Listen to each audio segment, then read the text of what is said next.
নমস্কার বন্ধুরা, Sharmistha sweet dreams কিচেনে আপনাদের সবাইকে স্বাগত।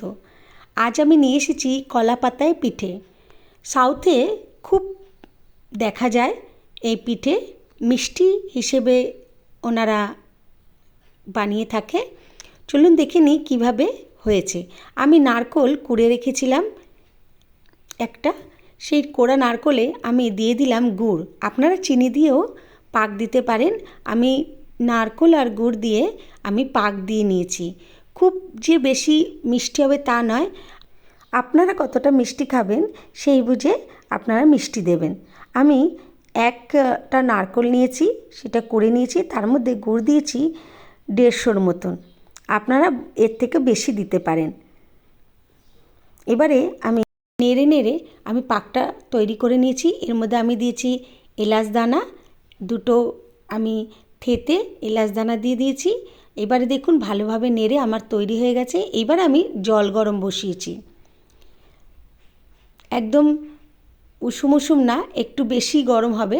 আমি জল গরম নিয়ে এবারে আমি নিয়েছি চালের গুঁড়ো। আপনারা দোকানে পেয়ে যাবেন চালের গুঁড়ো, বা বাড়িতে ভিজিয়ে চাল গুঁড়ো করে নিতে পারেন শুকনো করে চালটাকে। এবার আমি ওর মধ্যে সামান্য একটু নুন আর ওই গরম জল দিয়ে আমি মেখে নিয়েছি আটাটা। দেখুন একটুখানি নরম নরম আটা মেখেছি, কেননা পরে গিয়ে শক্ত হয়ে যায়। আটা মেখে আমি ছোটো ছোটো বল তৈরি করে নিয়েছি। এবারে আমি যেহেতু কলা পাতায় পিঠেটা করব, আমি কলা পাতাগুলো কেটে নিয়েছি চৌকো চৌকো করে। মধ্যিখানে যেই শক্ত অংশটা থাকে সেটা আমি বাদ দিয়ে দিয়েছি। এবারে দেখুন আমি একটু তেল বা ঘি মাখিয়ে নেবেন, আর না মাখালেও চলবে। এবারে আমি এক একটা করে দেখুন নিয়ে আমি চেপে চেপে চেপে চেপে আমি বড় করে লুচির মতন করে নিলাম। এটা হাত দিয়েই করবেন, তবে ভালোই হয়, কোনো বেলনি না দিলেও চলবে। এবারে আমি যেই পুরটা করে রেখেছিলাম নারকোলের, সেই পুরটা দিয়ে আমি আবার এক ফোল্ড দিয়ে নিলাম। দেখুন ওটাকে ভাঁজ করতে হবে কলা পাতাটাকে, সেরমভাবেই কলা পাতাটাকে কেটে নেবেন। দেখুন এরমভাবে চেপে চেপে বড় করে নিলাম। তারপরে আমি ওর মধ্যে আবার পুর দিলাম, পুর দিয়ে আমি আবার ওই কলা পাতাটাকে ফোল্ড করে দিলাম। দেখুন এবারে কলা পাতাটা যেহেতু ফোল্ড হবে, চারিদিকটা একটুখানি চেপে দেবেন, তাহলে একদম পুরোটাই আটকে যাবে। এই দেখুন আমি রেডি করে নিয়েছি। এবারে আমি স্টিমে বসিয়ে দিলাম, নিচে জল দিয়েছি একটা পাত্রের মধ্যে, তার উপরে একটা ঝাঁঝরি বসিয়ে দিয়েছি। এবার আমি স্টিম করে নেব। দেখুন আমি স্টিমে বসিয়ে দিলাম। 5 থেকে 7 মিনিট লাগে স্টিম হতে। আপনারা 5 থেকে 7 মিনিট স্টিম দিয়ে নেবেন ঢাকা দিয়ে, তাহলে দেখবেন পুরোপুরি তৈরি হয়ে গেছে। এই পিঠেটা আপনারা দুধের মধ্যে দিয়েও করতে পারেন, মানে দুধ গাঢ় করে তার মধ্যে পিঠেটা দিয়েও আপনারা খেতে পারেন, খুব ভালো লাগে। আমি এই পিঠেটা শুধু দুধ ছাড়াই করেছিলাম, খুব সুন্দর খেতে হয়েছিল। এই দেখুন স্টিম দিয়ে আমার রেডি হয়ে গেছে। কলা পাতার কালারটা চেঞ্জ হলেই বুঝে যাবেন রেডি।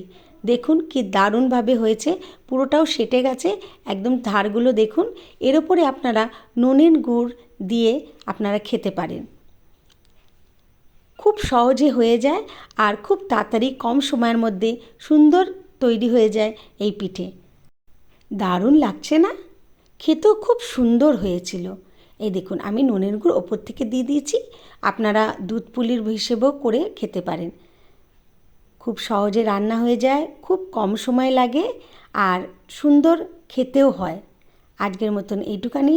আবার আমি নতুন রেসিপি নিয়ে আপনাদের কাছে চলে আসব।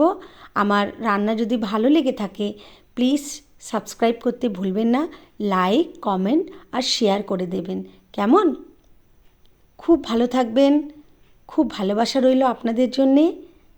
এরকমভাবেই আমাকে ভালোবাসা দিয়ে যান। নমস্কার।